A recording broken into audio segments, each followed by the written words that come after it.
اور وہ وقت بھی یاد کرنے کے لائق ہے جب ابراہیم نے اپنے باپ آزر سے کہا تھا، تم کیا بتوں کو معبود بناتے ہو؟ میں دیکھتا ہوں کہ تم اور تمہاری قوم کھلی گمراہی میں ہو۔ اور ہم اس طرح ابراہیم کو آسمانوں اور زمین کے عجائبات دکھانے لگے تاکہ وہ خوب یقین کرنے والوں میں ہو جائیں۔ یعنی جب رات نے ان کو پردہ تاریکی سے ڈھانپ لیا تو آسمان میں ایک ستارہ نظر پڑا، کہنے لگے یہ میرا پروردگار ہے۔ جب وہ غائب ہو گیا تو کہنے لگے کہ مجھے غائب ہو جانے والے تو پسند نہیں۔ پھر جب چاند کو دیکھا کہ چمک رہا ہے تو کہنے لگے یہ میرا پروردگار ہے۔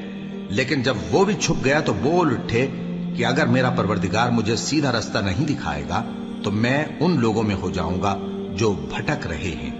پھر جب سورج کو دیکھا کہ جگمگا رہا ہے تو کہنے لگے میرا پروردگار یہ ہے، یہ سب سے بڑا ہے۔ مگر جب وہ بھی غروب ہو گیا تو کہنے لگے لوگو، جن چیزوں کو تم اللہ کا شریک بناتے ہو میں ان سے بیزار ہوں۔ میں نے سب سے یکسو ہو کر اپنے آپ کو اسی ذات کی طرف متوجہ کیا جس نے آسمانوں اور زمین کو پیدا کیا ہے، اور میں مشرکوں میں سے نہیں ہوں۔ اور ان کی قوم ان سے بحث کرنے لگی تو انہوں نے کہا کہ تم مجھ سے اللہ کے بارے میں کیا بحث کرتے ہو؟ اس نے تو مجھے سیدھا رستہ دکھا دیا ہے، اور جن چیزوں کو تم اس کا شریک بناتے ہو میں ان سے نہیں ڈرتا، ہاں جو میرا پروردگار کچھ چاہے۔ میرا پروردگار اپنے علم سے ہر چیز کا احاطہ کیے ہوئے ہے۔ کیا تم خیال نہیں کرتے؟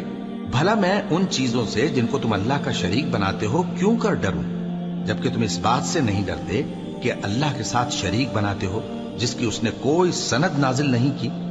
اب دونوں فریق میں سے کون سا فریق امن و بے خوفی کا زیادہ حقدار ہے؟ اگر سمجھ رکھتے ہو تو بتاؤ۔